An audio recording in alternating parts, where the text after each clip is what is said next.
सावन सोमवार व्रत कथा। किसी नगर में एक साहूकार रहता था। उसके घर में धन की कोई कमी नहीं थी, लेकिन उसकी कोई संतान नहीं थी। इस कारण वह बहुत दुखी था। पुत्र प्राप्ति के लिए वह प्रत्येक सोमवार व्रत रखता था और पूरी श्रद्धा के साथ शिव मंदिर जाकर भगवान शिव और पार्वती जी की पूजा करता था। उसकी भक्ति देखकर एक दिन माँ पार्वती प्रसन्न हो गई और भगवान शिव से उस साहूकार की मनोकामना पूर्ण करने का आग्रह किया। पार्वती जी की इच्छा सुनकर भगवान शिव ने कहा कि हे पार्वती, इस संसार में हर प्राणी को उसके कर्मों का फल मिलता है और जिसके भाग्य में जो हो उसे भोगना ही पड़ता है।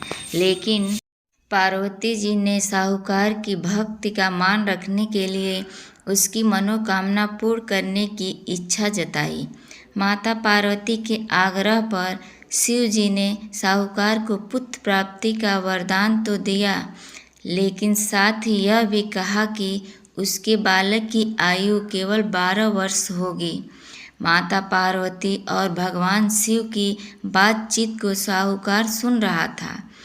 उसे ना तो इस बात की खुशी थी और ना ही दुख। वह पहले की भांति शिव जी की पूजा करता रहा।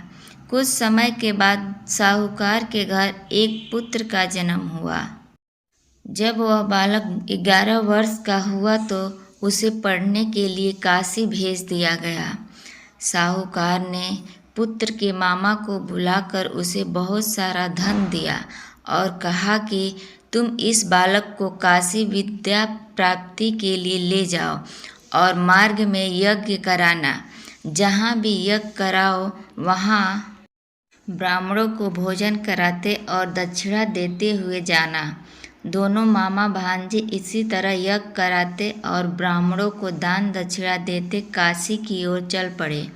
रात में एक नगर पड़ा जहाँ नगर के राजा की कन्या का विवाह था, लेकिन जिस राजकुमार से उसका विवाह होने वाला था वह एक आँख से काना था। राजकुमार के पिता ने अपने पुत्र के काना होने की बात को छुपाने के लिए एक चाल सोची। साहूकार के पुत्र को देखकर उसके मन में एक विचार आया। उसने सोचा, क्यों न इस लड़के को दुल्हा बनाकर राजकुमारी से विवाह करा दूं। विवाह के बाद इसको धन देकर विदा कर दूंगा और राजकुमारी को अपने नगर ले जाऊंगा। लड़के को दूल्हे के वस्त्र पहनाकर राजकुमारी से विवाह कर दिया गया, लेकिन साहूकार का पुत्र ईमानदार था। उसे यह बात न्याय संगत नहीं लगी। उसने अवसर पाकर राजकुमारी की चुन्नी के पल्ले पर लिखा कि तुम्हारा विवाह तो मेरे साथ हुआ है, लेकिन जिस राजकुमार के संग तुम्हें भेजा जाएगा वह एक आँख से काना है। मैं तो काशी पढ़ने जा रहा हूँ। जब राजकुमारी ने चुन्नी पर लिखी बातें पढ़ी तो उसने अपने माता पिता को यह बात बताई। राजा ने अपनी पुत्री को विदा नहीं किया, जिससे बारात वापस चली गई। दूसरी ओर साहूकार का लड़का और उसका मामा काशी पहुँचे और वहाँ जाकर उन्होंने यज्ञ किया। जिस दिन लड़के की आयु 12 साल की हुई उसी दिन यज्ञ रखा गया। लड़के ने अपने मामा से कहा कि मेरी तबीयत कुछ ठीक नहीं है। मामा ने कहा कि तुम अंदर जाकर सो जाओ। शिव जी के वरदान अनुसार कुछ ही देर में उस बालक के प्राण निकल गए। मृत भांजे को देख उसके मामा ने विलाप शुरू किया। संयोगवश उसी समय शिव जी और माता पार्वती उधर से जा रहे थे। पार्वती ने भगवान से कहा, स्वामी, मुझे इसके रोने के स्वर सहन नहीं हो रहा। आप इस व्यक्ति के कष्ट को अवश्य दूर करें। जब शिव जी मृत बालक के समीप गए तो वह बोले कि यह उसी साहूकार का पुत्र है जिसे मैंने 12 वर्ष की आयु का वरदान दिया। अब इसकी आयु पूरी हो चुकी है। लेकिन मातृभाव से विभोर माता पार्वती ने कहा कि हे महादेव, आप इस बालक को और आयु देने की कृपा करें, अन्यथा इसके वियोग में इसके माता पिता भी तड़प तड़प कर मर जाएंगे। माता पार्वती के आग्रह पर भगवान शिव ने उस लड़के को जीवित होने का वरदान दिया। शिव जी की कृपा से वह लड़का जीवित हो गया।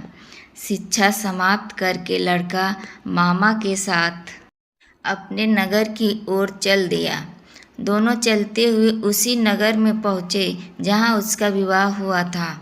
उस नगर में भी उन्होंने यज्ञ का आयोजन किया।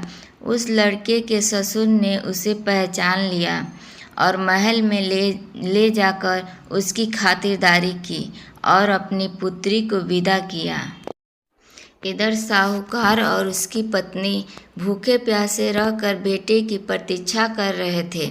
उन्होंने प्रण कर रखा था कि यदि उन्हें अपने बेटे की मृत्यु का समाचार मिला तो वह भी प्राण त्याग देंगे। परंतु अपने बेटे के जीवित होने का समाचार पाकर वह बेहद प्रसन्न हुए। उसी रात भगवान शिव ने व्यापारी के स्वप्न में आकर कहा, हे श्रेणी, मैंने तेरे सोमवार के व्रत करने और व्रत कथा सुनने से प्रसन्न होकर तेरे पुत्र की लंबी आयु प्रदान की है।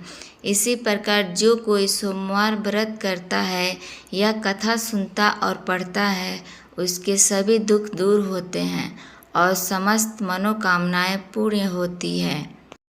दोस्तों, आप लोग को ये सोमवार व्रत कथा शिव जी की कहानी पसंद आई हो तो एक लाइक, शेयर और हमारे चैनल को सब्सक्राइब कर लें।